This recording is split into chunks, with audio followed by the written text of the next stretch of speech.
Kadambari silks లో కళ్యాణ గమనీయం cell మార్చి 6 నుండి 19 వరకు ప్రతి 15,000 బ్రైడల్ సారీస్ కొనుగోలుపై ఒక గోల్డ్ కాయిన్. తెలుగు సినిమా పరిశ్రమ అసలైన ఉగాది ఉత్సవం జరుపుకుంది. తెలంగాణ గద్దర్ ఫిల్మ్ అవార్డ్స్ వేడుక నిర్వహించడం అనేది ఇండస్ట్రీలో ఒక పండుగ వాతావరణాన్ని సృష్టించింది. ఈ వేడుక ఏ విధంగా జరిగింది, దీనిపైన కొన్ని చిన్న చితక విమర్శలు వస్తున్నాయి. వాటికి తోడు ఏపీలో కూడా ఇలాంటి అవార్డుల కార్యక్రమం జరగాల్సిన అవసరం ఉందని సినీ ప్రముఖులు అభిప్రాయపడుతున్నారు. ఈ అంశాలను విశ్లేషించే ప్రయత్నం చేద్దాం. మనతో పాటు సీనియర్ జర్నలిస్ట్, ఫిలిం క్రిటిక్ ప్రభు గారు ఉన్నారు. ప్రభు గారు నమస్తే. నమస్తే. అవార్డ్స్ వేడుక మీరు కూడా భాగం అయ్యారు కాబట్టి ప్రత్యేకంగా చెప్పాల్సిన అవసరం లేదు. దీనికి మీకు కంగ్రాచులేషన్స్. సో వేడుక జరిగినటువంటి విధానం చాలా బాగుంది అని చూసే వాళ్ళకైతే కనిపించింది. ఎలా జరిగింది, కొన్ని చిన్న చిన్నగా విమర్శలు వస్తున్నాయి. మీరు ప్రత్యక్ష సాక్షి కాబట్టి ఏం చెప్తారు? ముఖ్యంగా గద్దర్ అవార్డుల ప్రధానోత్సవ కార్యక్రమం అనేటువంటిది నిన్న ఉగాది రోజున జరిగిన విధానం అద్భుతం అద్భుతం అద్భుతం. నిర్వహణ పరంగా చాలా గొప్పగా జరిగిందని చెప్పుకోవచ్చు. ఎందుకంటే మనం ప్రెస్టీజియస్ ఫంక్షన్స్గా మాట్లాడుకుంటే ఒక ఫిలింఫేర్ ఫంక్షన్, ఒక నేషనల్ అవార్డ్ ఫంక్షన్స్ని, లేకపోతే ఇంకా రకరకాల సైమా అని రకరకాల ఫంక్షన్స్ గురించి మాట్లాడుకుంటాం. ఐఫా అవార్డ్స్ ఇలాంటి వాటి గురించి మనం మాట్లాడుకుంటాం. ప్రెస్టీజియస్ ఫిలిం అవార్డ్స్ అనేటువంటి వాటికి ఏమాత్రం తీసిపోకుండా ఒక అడుగు ఇంకా పై ఎత్తునే అన్నట్టుగా అద్భుతంగా జరిగింది.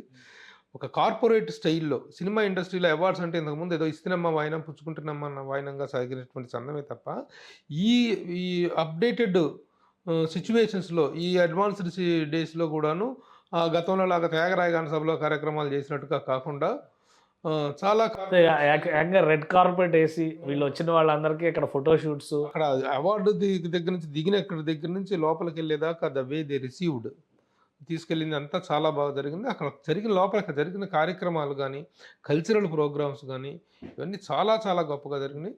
ఇలాంటి ఒక అవార్డు ఫంక్షన్ అనేటువంటి ముందు అవార్డ్స్ భారీ ఎత్తున చేయాలనుకునే వాళ్ళకి ఒక రోడ్ మ్యాప్ లాగా, ఏ కార్పొరేట్ కంపెనీ చేసినా ఎవరు చేసినా సరే అవార్డు ఫంక్షన్స్కి ఒక రోడ్ మ్యాప్ లాగా ఉండేలాగా గద్దర్ అవార్డ్స్ కార్యక్రమాన్ని చాలా దిగ్విజయంగా తెలంగాణ ప్రభుత్వం ఆ విషయంలో సక్సెస్ అయింది. ఎస్, తెలంగాణ ప్రభుత్వము, అలాగే bureaucracy and FDC film development corporation వీళ్ళంతా కలిసి సంయుక్తంగా చాలా గొప్పగా నిర్వహించారు. అందులో డౌట్. కొన్ని విమర్శలు వస్తున్నాయి. ఏది, కొంతమంది ప్రముఖుల్ని సరిగా గౌరవించలేదు, వాళ్ళకి కనీసం కూర్చోవడానికి ప్లేస్ కూడా కేటాయించలేదు, అవార్డు విన్నర్స్ని కూడా ఇబ్బంది పెట్టారు, కొంతమంది నిలబడి అవార్డు తీసుకుని వెళ్ళిపోయారు అనేటువంటి విమర్శలు వస్తున్నాయి. ఎంతవరకు నిజం ఇది?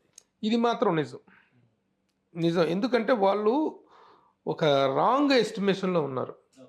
Award winners, the function is all about the award winners and the jury అనేటువంటి దాన్ని గౌరవించాలి. అవార్డు విన్నర్స్కి సరైనటువంటి ప్లేస్ చూపించాలి. కానీ వీళ్ళు మరి ఎలాంటి రాంగ్ స్టెప్ వేశారో, అవార్డు విన్నర్స్ అని చెప్పి వెనకాల అక్కడ కూర్చోబెడితే అసలు అవార్డు విన్నర్స్ అనగానే వాళ్ళు ఒక మైండ్ సెట్తో చిన్న ప్రౌడ్ ఫీలింగ్తో వస్తారు.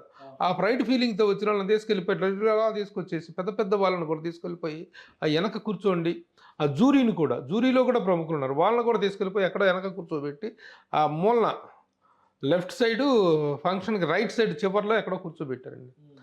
అదేమంటే నేను అడిగాను, ఇదేంటి ఇది ఎట్లా తీసుకొచ్చి కూర్చోబెట్టారంటే అవార్డు విన్నర్స్ అని అడిగితే, కాదండి ఇలా పిలిస్తే అలా వచ్చేసి వెళ్ళటానికి వీలుగా ఉంటుందని. అందరూ ముందు నుంచే వెళ్ళి అవార్డు తీసుకుంటున్నారు, వీళ్ళు ఏం ప్లాన్తో అది చేశారో తెలియదు. అది ఇంకోటి ఏంటంటే, అవార్డు విన్నింగ్ వీటిలో విచ్ క్రాఫ్ట్ అనేటువంటి ఒక బెంగళూరుకు సంబంధించిన సంస్థగా చెప్పడం జరిగింది ఈవెంట్ని. జరిగితే వాళ్ళకి ఇక్కడ లోకల్ పర్సన్స్ ఎవరు, వాళ్ళ తాలూకు ప్రయారిటీస్ ఏంటి అవి ఏమీ వాళ్ళకి తెలియకపోవటం వల్ల వాళ్ళకి ఎవరిని పెట్టినా ఒకటే గాడిని కట్టేస్తారు. అదే కొంతమంది ప్రముఖుల్ని కూడా ఇబ్బంది పెట్టారు. విజయేంద్ర ప్రసాద్ గారిని గుర్తుపట్టలేదు, వేరే పేరుతో ఏదో పిలిచారని ఆయన ఫీల్. సురేష్ బాబు గారు అసలు కూర్చోడానికి, సురేష్ బాబు గారు ఇంకా చాలామంది ప్రముఖులు, జమినీ కిరణ్ గారు, సురేష్ బాబు గారు, ఇంకా చాలామంది ప్రముఖులు అక్కడ నిలబడిన వాళ్ళకి సీట్లు దొరకకపోతే కొద్దిసేపు ఆ పక్కన నిలబడిపోయి వాళ్ళు బయటికి నిష్క్రమించినటువంటి పరిస్థితి కనిపించింది. సీటింగ్ విషయంలో వీళ్ళు ఇబ్బంది పడ్డారు, వీళ్ళకి తెలియదు.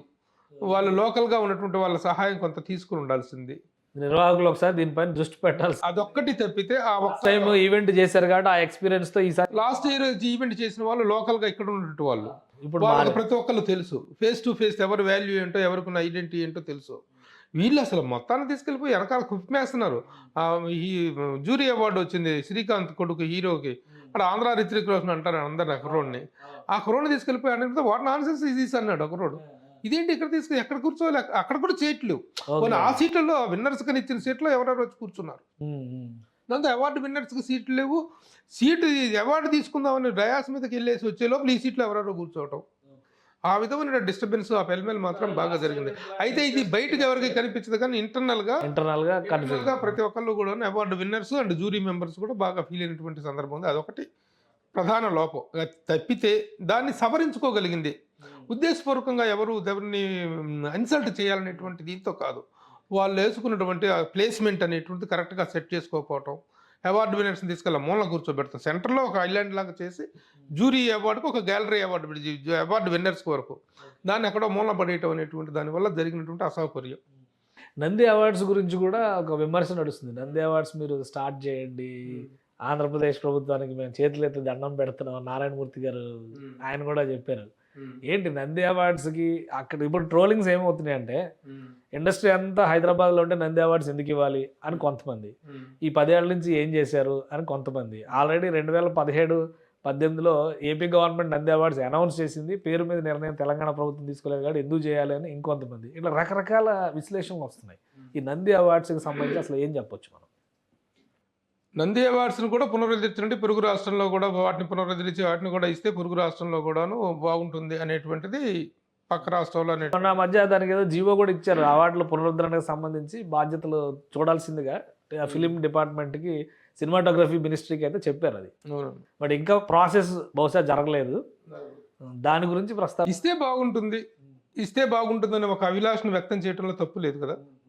ఇక్కడ ఇంత ఇదిగా చేస్తున్నారు, అక్కడ కూడా చేస్తే బాగుంటుంది. కానీ ఇక్కడ చేయటంలో ఉన్నంత సౌలభ్యం, ఇక్కడ చేయటంలో ఉన్నంత సౌకర్యం అక్కడ లేదండి. మనం వాస్తవాలు మాట్లాడుకోవాలి. అందరూ ఇక్కడ ఉన్నారు కాబట్టి ఇక్కడ ఇది జరిగింది. గతంలో కూడాను నంది అవార్డులు అనేటువంటి 2014, 15, 16 కలిపి ఒకసారి ఫైనల్గా చేశారు. ఆ అవార్డులు ఇవ్వటం అనేటువంటి ప్రక్రియ స్టార్ట్ అయిన టైంలో భయంకరమైనటువంటి విమర్శలు, వాళ్ళకి ఎందుకు ఇచ్చారు, వీళ్ళకి ఎందుకు ఇచ్చారు, వీడు ఉత్తమ నటుడు ఏంటి, వాళ్ళ బ్యాడ్ ఏంటి, ఇదేంటి అదేంటి అని పిచ్చ తిట్టుకున్నారు. కులాల గురించి కూడా, కులాల దాకా కూడా పోయి తిట్టుకున్నారు. నిన్న మొన్న గద్దర్ అవార్డ్స్లో కానీ, లాస్ట్ ఇయర్ ఇచ్చినటువంటి గద్దర్ అవార్డ్స్లో కానీ, ఇవాళ ఇచ్చినటువంటి గద్దర్ అవార్డ్స్లో కానీ ఎవరైనా నోరెత్తి పల్లెత్తు మాట మాట్లాడే ధైర్యం చేశారా? ఒక బీఆర్ఎస్ వాళ్ళు మాత్రం విమర్శ చేశారు.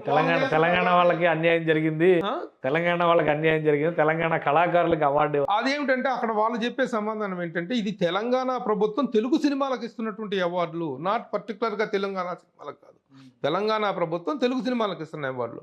దాంట్లో జరుగుతుంది తప్ప తెలంగాణలకు అవార్డులు ఎక్కడ అన్యాయం జరిగింది అనేటువంటి దానికి అది తెలంగాణ సినిమాకే కదా. రాజు వెడ్స్ రాంబాయ్ ఏంటి, అదే హీరోకి ఎందుకు ఇవ్వలేదు అని కూడా క్వశ్చన్ చేశారు.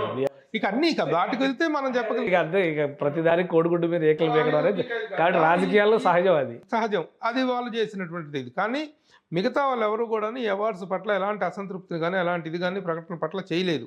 ఏ ఒక్కరు కూడాను గద్దర్ అవార్డ్స్ కమిటీ నిర్ణయాలకు వ్యతిరేకంగా మాట్లాడదు. ఒకవేళ పార్టీ పరంగా ఎవరైనా మాట్లాడారని తప్ప వ్యక్తిగతంగా ఎవరు మాట్లాడలేదు.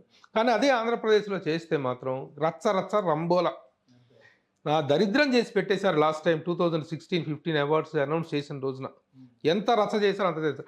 అలాంటి పరిస్థితుల్లో ఈ అవార్డ్స్ ఫంక్షన్ చేద్దాం అనుకుంటున్నాక ఇలా ఎలక్షన్స్ రావటం, ఎందుకు చేయాలనేటువంటి మైండ్ సెట్లో కొంతకాలం నడిచిన తర్వాత ఎలక్షన్స్ రావటం, ఎలక్షన్ తర్వాత అధికారం మార్పిడి జరగటం, ఆ కాన్సెప్టే మొన్న పడిపోయింది.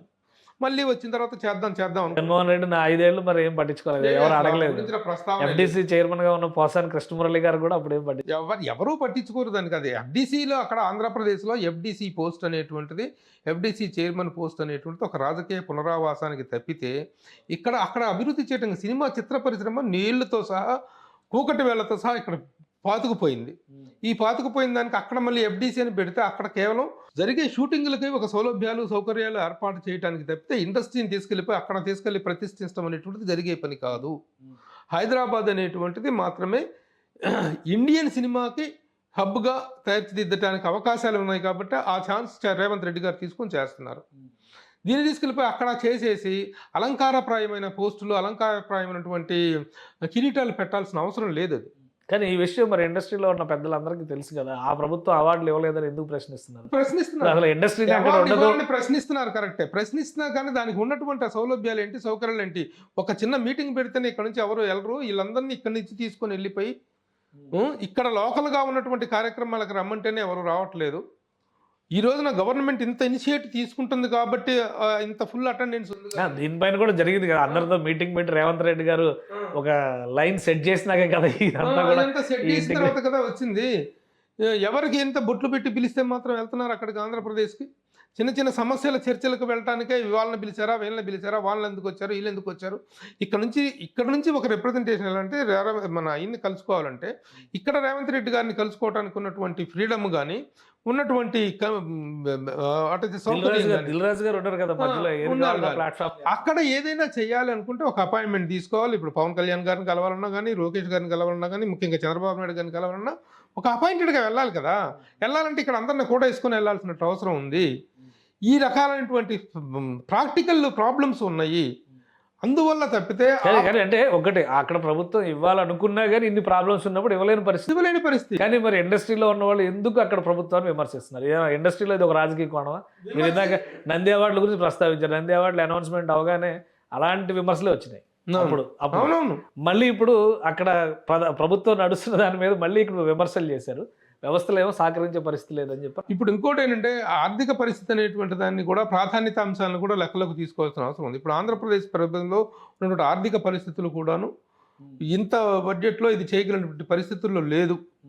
ఈ రకాలైనటువంటి ఏమన్నా ఇంత చేసినా సరే వస్తున్న ప్రయోజనం ఏంటి? ఎవరి కోసం, ఎవరిని తృప్తిపరచడం కోసం అనేటువంటి ఆలోచనలో అక్కడ ప్రాధాన్యత అంశాలు, అక్కడ గొడవలు, అక్కడ తలకాయ నొప్పులు చాలా ఉన్నాయి. ఈ పాయింట్ ఆఫ్ వ్యూలో చేయగలిగినటువంటి పరిస్థితి ఉన్నా సరే చేసేటువంటి మైండ్ సెట్ లేకుండా జరిగినటువంటి విమర్శలు ఉన్నాయి.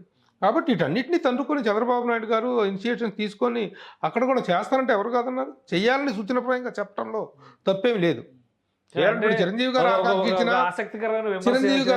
చెప్పినా, నారాయణమూర్తి గారు చెప్పినా, ఎవరు చెప్పినా చెయ్యాలి. కానీ ఈ అన్నిటిని ఎదుర్కొని పోవాలి. చెప్పారు కాబట్టి ఒక విమర్శ ఏమొస్తుందంటే, మంచి ఎప్పుడైనా మైక్ లో చెప్పండి, చెడు చెవిలో చెప్పండి అన్న చిరంజీవి గారే సొంత తమ్ముడు డిప్యూటీ సీఎం గా ఉంటే చెవిలో చెప్పకుండా మైక్ లో ఎందుకు చెప్పారని క్వశ్చన్ చేస్తారు. ఇది చెవిలో చెప్పడం, మైక్ లో చెప్పడం అనేటువంటి కాన్సెప్ట్ దీనికి ఏమన్నా సంబంధం ఉందా? ఇది కరెక్ట్ విమర్శ కాదు. ఇది చెడు చెప్పడానికి ఏమన్నా దేనికి సంబంధించినటువంటి విషయం? ప్రభుత్వానికి చేసినట్టు ఒక సూచన, కానీ ఆ సూచనని చెవిలో చెప్పాల్సిన అవసరం ఉంది. ఇవి మైక్లోనే చెప్పాలి. మైక్లో చెప్పాలి, చెవిలో చెప్పాలి. ఇదేమన్నా దాచుకునే మ్యాటరా? త్వరలో ఏపీ ప్రభుత్వం కూడా అవార్డ్స్ ఇచ్చే అవకాశం ఉందంటారు. ఆల్రెడీ తెలుగు సినిమా పరిశ్రమకే తెలంగాణ ప్రభుత్వం అవార్డ్స్. ఇంతవరకు ఎఫ్డీసీ చైర్మన్ పదవి విషయంలో ఇలాంటి నిర్ణయం తీసుకునే ఒక సందిగ్ధము, ఒక ఇది ప్రతిష్టంభన కొనసాగుతుంది అక్కడ. అలాంటి పరిస్థితుల్లో ఎప్పుడు తీసుకుంటారు, ఎప్పుడు ఇస్తారనేటువంటి మనం కూర్చొని డిస్కస్ చేసుకుంటూ మాత్రాన కార్యరూపం దాల్చేటువంటి విషయాలు కావు. దానికి చాలా చాలా వ్యయ ప్రయాసాలకి చాలా తీసుకోవాల్సిన అవసరం ఉంది. ఒకవేళ చేస్తే 2011 నుండి ఖాయిలా పడ్డటువంటి అవార్డుల్ని పునరుద్ధరించి దగ్గర 15 సంవత్సరాలు ఇవ్వాలి. ఎన్ని అనౌన్స్డ్ అవార్డ్స్ ఈవెంట్ నిర్వహించాలి. ఇక్కడ ప్రభుత్వం ఏం చేసింది? ఇక్కడ ఏమీ లేదు కాబట్టి 2015 నుంచి ఖాయిలా పడ్డటువంటి వాటికి ఓన్లీ 3 కేటగిరీల అవార్డ్స్ అనౌన్స్ చేసి best film, first best film, second best film అనేటువంటి 10 సంవత్సరాల కాయిదాలను పుని చేసేసి 24 నుంచి స్ట్రీమ్ లైన్ చేశారు. కానీ అక్కడ ఇవ్వదలుచుకుంటే ఆల్ ఆర్ అనౌన్స్డ్ అవార్డ్స్, అన్ని ప్రకటిత అవార్డులు. ఆ ప్రకటిత 2017 వరకు అనౌన్స్ చేసిన 16 వరకు అనౌన్స్ చేసిన ఉన్నాయి. అవన్నీ ఇచ్చుకుంటూ వచ్చేస్తూ మళ్ళీ ఇవన్నీ మళ్ళీ ఇప్పటి నుంచి స్ట్రీమ్ లైన్ చేసి 7 ఏళ్ళు, ఒక 6 ఏళ్ళు, మొత్తం కలిపి 15 ఏళ్ళ అవార్డులు ఇవ్వాలి అంటే ఎంత ఎక్సర్సైజ్ చేయాలి, ఎంత చేయాలి. కాబట్టి ఏం చేయాలనేటువంటి దాని మీద నిర్ణయం తీసుకునే పరిస్థితి అక్కడ ఉందా ఇప్పుడు? అదంతా వదిలేసేసి ఫ్రెష్గా స్టార్ట్ చేసి కూడా ఇవ్వచ్చు. కానీ అనౌన్స్ చేసిన వాళ్ళకి ఇవ్వకపోతే అది బాధ కదా. అంటే అప్పుడు నంది అవార్డు పేరు తీసేసి కొత్త అవార్డు ఏమైనా వస్తే ఫ్రెష్ గా స్టార్ట్ చేయొచ్చు. నందిని కంటిన్యూ చేస్తే ఆ లెగసీ ఎప్పుడో 1967 అనేటువంటిది ఆంధ్రప్రదేశ్ ప్రభుత్వానికి వచ్చినటువంటి దీన్ని, కాబట్టి దాన్నే కంటిన్యూ చేయాలి. ఎలా చేయాలనేటువంటిది they have to take that. దీనిపైన అసలు ఇండస్ట్రీలో ఉన్నటువంటి పెద్దలతో ఒక కమిటీను పరిష్కారం దిశగా అడుగులు వేసేటువంటి ప్రయత్నం చేయడానికి ఏమైనా అవకాశం ఉందా, లేదా ఇండస్ట్రీ నుంచి రిప్రజెంటేషన్? కమిటీ అనగానే ఇక్కడ ఎవరు కమిటీ? ఇక్కడ పెద్ద నిర్మాతలు, మళ్ళీ వాళ్ళు వీళ్ళు, ఆ ప్రయారిటీస్ ఏమిటి? రకరకాలు ఉన్నాయి బ్రదర్. ఇక్కడ ఒక రకం కాదు. టైం పట్టేటోడు ముళ్ళ పొదల్లో నుంచి ఒక దీన్ని బయటికి తీసుకురావటం అనేటువంటి పరిస్థితిగా ఉంది. అది జరగాలంటే చాలా కాన్సన్ట్రేషన్ కావాలి. దాని మీద చాలా వర్క్ చేయాల్సినటువంటి అవసరం ఉంది. అంత తీరుబడి, అంత ఇది ప్రభుత్వానికి ఉండి వాళ్ళు చేయగలిగితే మాత్రం మోస్ట్ వెల్కమ్. అదే చిరంజీవి గారు కానీ నారాయణమూర్తి గారు చేస్తే మంచిదండి అనేటువంటిది చెప్పారు. ఇది ఎవరు విమర్శించలా.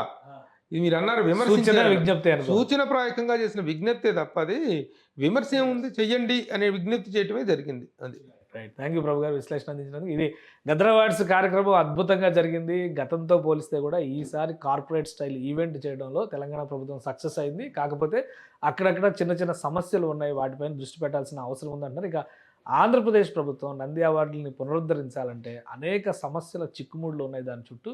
వాటిని పరిష్కరించే దిశగా ప్రభుత్వం అడుగులు వేస్తే తెలుగు పరిశ్రమ ఖచ్చితంగా సహకరిస్తుంది, స్వాగతిస్తుంది. దీనికి సంబంధించే మెగాస్టార్ చిరంజీవి దగ్గర నుంచి అందరూ విజ్ఞప్తి మాత్రమే చేశారని ప్రభు గారు విశ్లేషిస్తున్నారు. ఇది స్పెషల్ డిస్కషన్. Keep watching.